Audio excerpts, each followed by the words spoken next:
இப்போ வந்து கமருதீனும் திவாகரும் உட்காந்து சாப்பிட்டுட்ருக்காங்க. அப்போ வந்து திவாகர் வந்து அந்த பார்வதி ப்ராப்ளம் பற்றி திரும்பவும் பேசுகிறாரு. அப்போ வந்து சொல்கிறாரு, நீ 1 வீக் எவ்வளோ நல்லா விளையாண்ட கமருதீன், உன்னை வந்து விஜய் சாரே பாராட்டினாரு.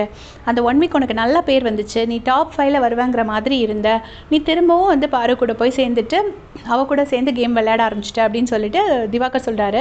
உடனே ஆமாண்ணே அப்படின்னு சொல்லிட்டு கமருதீனும் சொல்கிறாரு.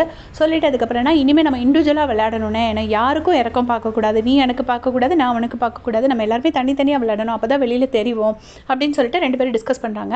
பண்ணிவிட்டு அப்புறமா திவாகர் என்ன சொல்கிறாருன்னா, ஆனால் என்னென்னா திவாகரை வந்து கமருதீன் சொல்கிறாரு, நீ அடுத்த வாரமே திருப்பவும் பாரு கூட போய் விளையாடுவேனே அப்படின்னு சொல்கிறாரு.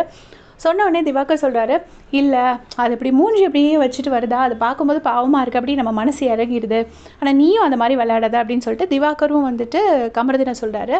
உடனே கமருதீன் சொல்கிறாரு, இல்லை இனிமேலாம் நான் அந்த மாதிரி போய் ஏமாற மாட்டேன், நான் ஒழுங்காக தான் நான் கேம் விளையாடுவேன், நமக்கு அப்படி கேட்கும்போது நம்மளும் அப்படி பேசிடுறோம், ஆனால் இனிமேல் வந்து நான் ரொம்ப தெளிவாக இருக்க போகிறேன் அப்படின்னு சொல்லிட்டு கமருதீன் சொல்கிறாரு. ஸோ 2 பேரும் இப்படி பேசிகிட்டு இருக்காங்க.